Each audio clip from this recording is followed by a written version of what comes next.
Hello, my name is Dwayne Henderson, and today I'm going to talk to you about a guy from Georgia who had what he thought was going to be a horrendous day when he walked into a barbecue restaurant right here in North Carolina, and all he saw on the tables was this: some liquid with different things floating inside of it. Later on, I found out that here, this is what you call barbecue sauce, and this led me on my journey to find out the history of barbecue and its sauces.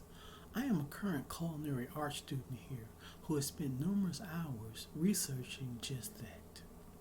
And what I found is that author Zora Neale Hurston states that barbecue gets its roots from the term barbacates, which is a tradition of the Ottawa people who were living at the time in the Caribbean and Florida. When the Spanish colonists came, they saw this method, translated it to the Spanish word barbacoa, which later on was translated in English to barbecue. Now, author Brenda Couch states that the different sauces that go on barbecue can pretty much be classified by the different regional bases for these sauces. Hence, we have what's called a North Carolina style, a South Carolina style, a Kansas City style, and two small ones in Texas and Alabama. First, I'm going to talk to you today about North Carolina. North Carolina can be split into two sections, the eastern and the western. Now, the eastern part gets its roots from slaves seeing grinding up peppers, adding salt and grinding them up with rocks to make a paste, and adding vinegar to that paste. Later on, you go to the western part, and they took this same sauce, and in 1876, when Heinz ketchup was invented, they decided to add that ketchup to this sauce to make it a little tangier and possibly a little sweeter, and thus changing the color to red. The actual Eastern sauce is called the mother of all sauces because in it you can find vinegar and peppers in each sauce from every region.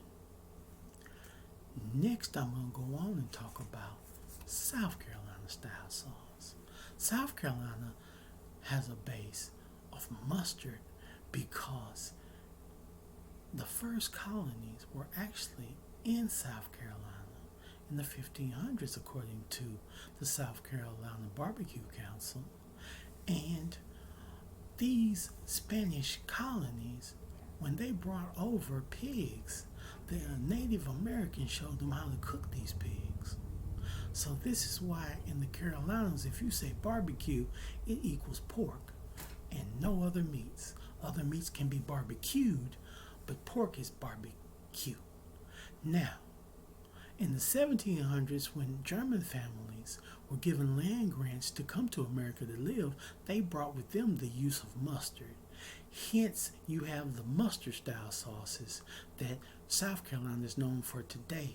And all of the major producers of mustard-based sauces still have names with German descent. Next, we're going to talk about this Kansas City. Kansas City is the most well-known of any of the sauces. And it happened when freed slaves went north from the south. They took with them their recipes for the tangy sauce that they used to make for their masters, but added their own twist on it now with the addition of tomato paste and also molasses, giving it its dark color and its sweetness.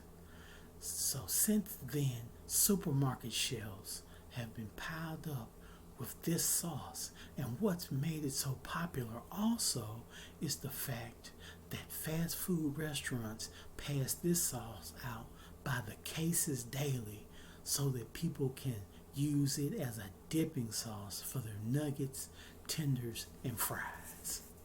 Next, I'm going to talk about the two smaller ones of Texas and Alabama.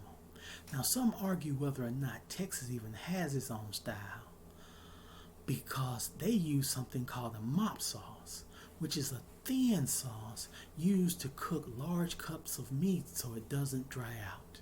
Since Texas is the #1 producer of beef, it's their meat of choice. And they use this thin sauce with a mop over their meats while cooking, but not afterwards.